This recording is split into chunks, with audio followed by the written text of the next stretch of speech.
Hello friends, welcome to today's daily devotion. This is Holy Saturday, the day between Jesus' death and his resurrection. We're reading from the Gospel of John, chapter 19, verses 31 through 42. This is 2 days worth of devotionals if you're following along in the Behold the Man devotional booklet from J.D. Walt. Hear now these words. Now it was the day of preparation, and the next day was to be a special Sabbath. Because the Jewish leaders did not want the bodies left on the crosses during the Sabbath, they asked Pilate to have the legs broken and the bodies taken down. The soldiers therefore came and broke the legs of the first man who had been crucified with Jesus, and then the other.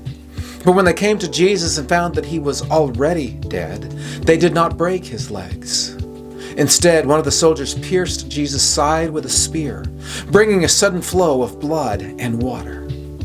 The man who saw it has given testimony, and his testimony is true. He knows that he tells the truth, and he testifies so that you may believe. These things happened so that the scripture would be fulfilled. Not one of his bones will be broken. And as another scripture says, they will look on the one whom they have pierced. Later, Joseph of Arimathea asked Pilate for the body of Jesus. Now Joseph was a disciple of Jesus, but secretly because he feared the Jewish leaders. With Pilate's permission, he came and took the body away. He was accompanied by Nicodemus, the man who earlier had visited Jesus at night. Nicodemus brought a mixture of myrrh and aloes, about 75 pounds. Taking Jesus' body, the two of them wrapped it with the spices in strips of linen. This was in accordance with Jewish burial customs. At the place where Jesus was crucified, there was a garden, and in the garden a new tomb, in which no one had ever been laid. Because it was the Jewish day of preparation, and since the tomb was nearby, they laid Jesus there. One of the greatest objections to the idea of Jesus being resurrected is that maybe Jesus really didn't die.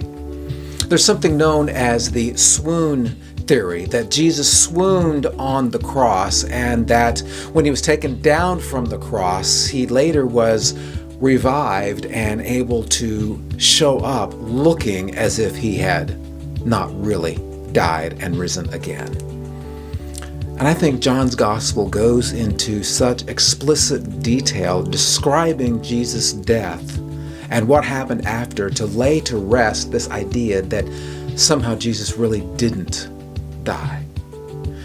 And that's why you see buried in the middle of this, the person who saw this, his testimony is true. And I think the man who has given his testimony is actually the writer of this gospel. I think he was there observing everything that took place, and that is why he's able to give us such detail about Jesus's being taken down from the cross, what Joseph and Nicodemus did to prepare his body, where his body was laid, and what all happened to say we loved this man. We are in such deep grief that he's gone.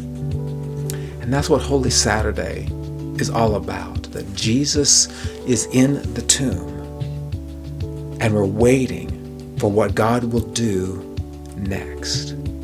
As you have this Holy Saturday, may you contemplate what God is going to do next in your life. What needs to die in order for you to truly live? What are the things that you need to let go, and let those be buried in the tomb? Wrap them with all kinds of ceremony and say, I no longer have need of you, so that you are ready for the new life to come. And I'll see you for that new life tomorrow for another daily devotion.